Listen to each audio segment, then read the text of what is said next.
The Case of the Vanishing Violinist, by Sarnia de la Mare. They say trouble walks in wearing heels. In my experience, trouble also occasionally shows up barefoot, crying about a lost Stradivarius and asking if you have oat milk for their flat white.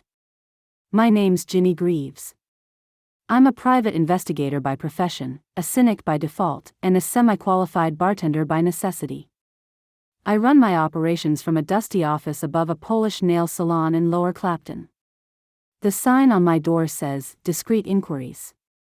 It should say, Cash first, questions later, but I'm told that lacks finesse that it was a Wednesday. Rain hit the window like it owed the glass money. I was nursing a hangover the size of Derbyshire when she walked in. I'm Allegra. Allegra Witherspoon, she said, dripping water and entitlement all over my Persian rug, which I definitely didn't steal from my ex-landlord's flat after a misunderstanding involving rent arrears and a mislabeled lasagna. My boyfriend has disappeared, she sniffed. So has his violin. It's very valuable. So was my last date. Didn't stop her from leaving, I muttered, pulling out a notepad and a packet of smoked almonds.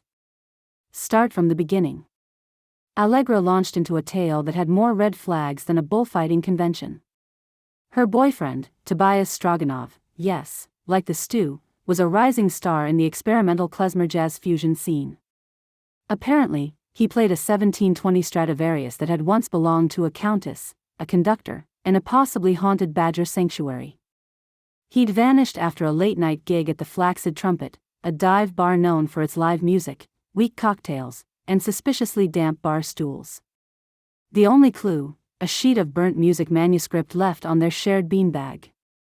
I took the case, partly because she offered cash, and partly because I suspected Tobias owed a lot of people a lot of things, including an apology for his clarinet solos.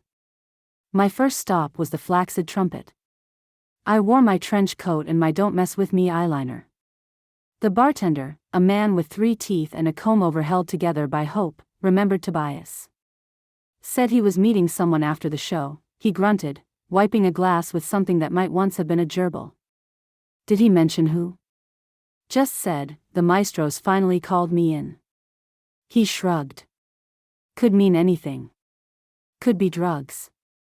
Could be theater. Could be the taxman. The plot thickened. Or curdled. It was hard to tell. I checked Tobias's flat.